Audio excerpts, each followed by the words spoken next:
Baik, pada kesempatan hari ini saya akan menjelaskan mengenai kekerasan seksual pada anak. Kekerasan seksual ini akan banyak terjadi jika orang tua tidak segera menindaklanjuti. Nah, tanda-tanda terjadi kekerasan seksual di flip chart ya ibu, biasanya anak ini flip chart di depan. Nah, tanda-tanda terjadi kekerasan seksual pada anak, yang pertama, anak ini kedua bahu terangkat sehingga menutupi leher. Ini contohnya, bahunya terangkat menutupi leher. Ini adalah gerakan refleks anak ketika anak tersebut terjadi kekerasan seksual untuk melindungi tubuhnya. Nah, yang kedua, kepala tertunduk ke dalam, menunduk ke dalam kepalanya ya ibu. Terus kedua tangan dan kedua kaki menyimpul erat.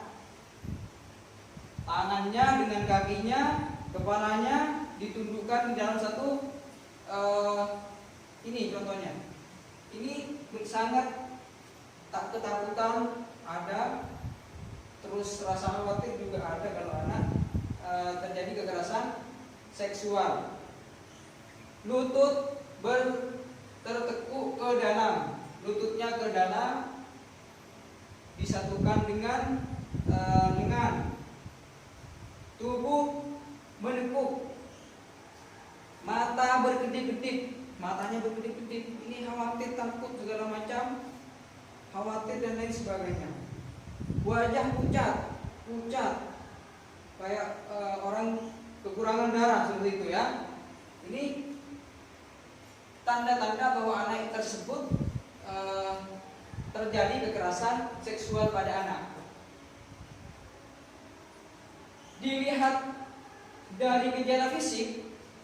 Nah, tanda-tanda kekerasan seksual ini: sakit jika memakai celana dalam dan mengeluh kesulitan saat BAB dan BAK. Cedera patah buah dada.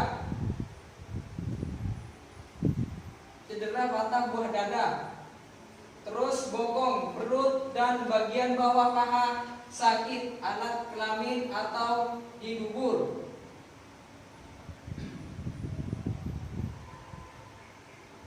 Terus memer di bagian tubuh atau gigi.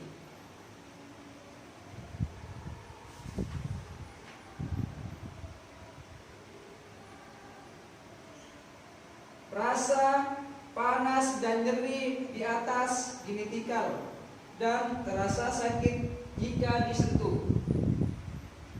Ini tanda-tanda dari fisik. Cara jalan yang tak wajar. Terus ditemukan bekas bercak darah atau cairan di celana dalam anak. Dan kemungkinan ditemukan bagian pakaian yang robek atau pincing yang terasa atau pincing yang sangat perih. Ketika memincing perih. Nah, ini adalah tanda-tanda fisik anak ketika terjadi kekerasan seksual. Tanda gejala psikisnya. Tanda di gejala ini anak berubah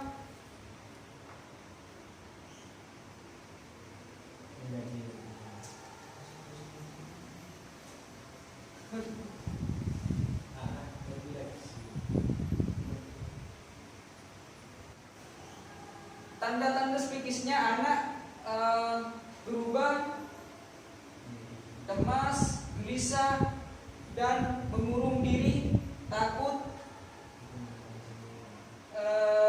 ditinggalkan sendirian. ditinggalkan sendirian, takut ya. Terus menunjukkan keluhan-keluhan fisik yang tidak dapat dijelaskan penyebabnya, seperti pusing, sakit perut, atau masalah makan. Perilaku kemunduran,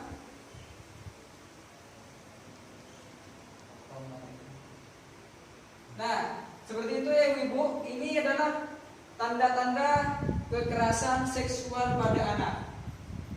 Dilihat dari gerakan tak wajar. Ini ada beberapa kriteria.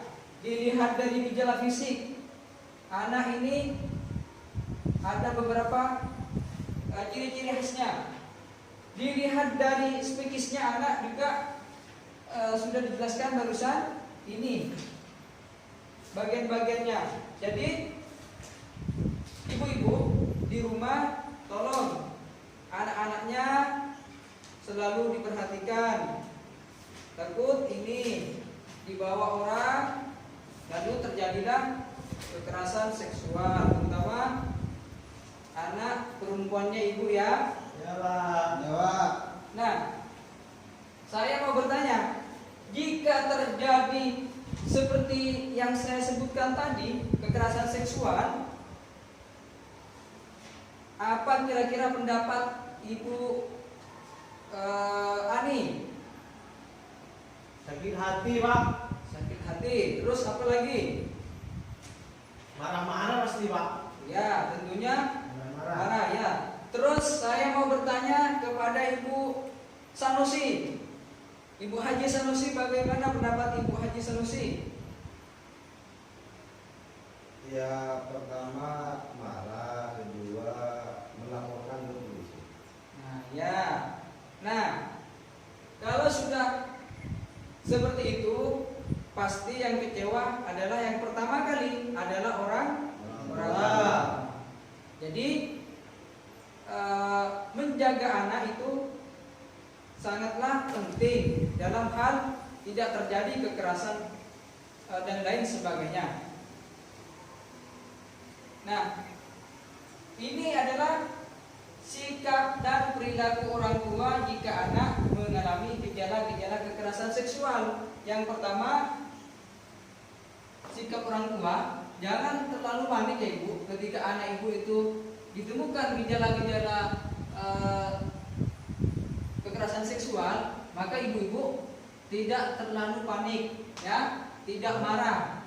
Kalau marah itu tanpa ini, anaknya tanpa murung, tanpa takut, seperti itu ya. Terus peluklah anak erat-erat untuk menunjukkan bahwa sampean, Bu, Anda sangat menyayangi anaknya. Sampaikan bahwa tidak ada satu orang pun yang boleh menyakiti anaknya, dan apapun yang terjadi akan tetap memberikan perlindungan. Artinya ibu jangan langsung panik marah, tapi anak itu dekati, peluk erat-erat, lalu sampaikan bahwa ibu akan menjaganya, seperti itu. Jadilah pendengar aktif tentang cerita dan pendapatnya. Artinya anak itu diberikan pendapat untuk bercerita pengalaman atau bercerita tentang kesukaannya. Orang tua tidak boleh pesimis, tidak boleh ini, tidak boleh acuh terhadap pendapat anak. Terus mintalah pertolongan ahli atau lembaga layanan. Nah, artinya minta tolong ke lembaga. Kalau di sini namanya lembaga ini ya, yang khusus menangani anak.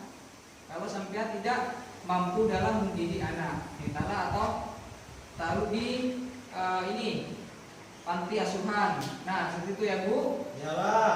Terus yang terakhir baru melaporkan ke polisian terkait kasus yang menimpa anak-anak ibu yang terjadi kekerasan seksual. Jangan. Nah, kepolisian ini di belakang dulu ya. Yang pertama, anak itu harus tenangkan erat, peluk, supaya anak itu tenang dan merasa dilindungi oleh orang Dua. Yang terakhir baru ke kepolisian. Seperti itu ya ibu, paham ya ibu? Ya. Baik, terima kasih. Sampai di sini. Assalamualaikum warahmatullahi wabarakatuh. Waalaikumsalam warahmatullahi wabarakatuh.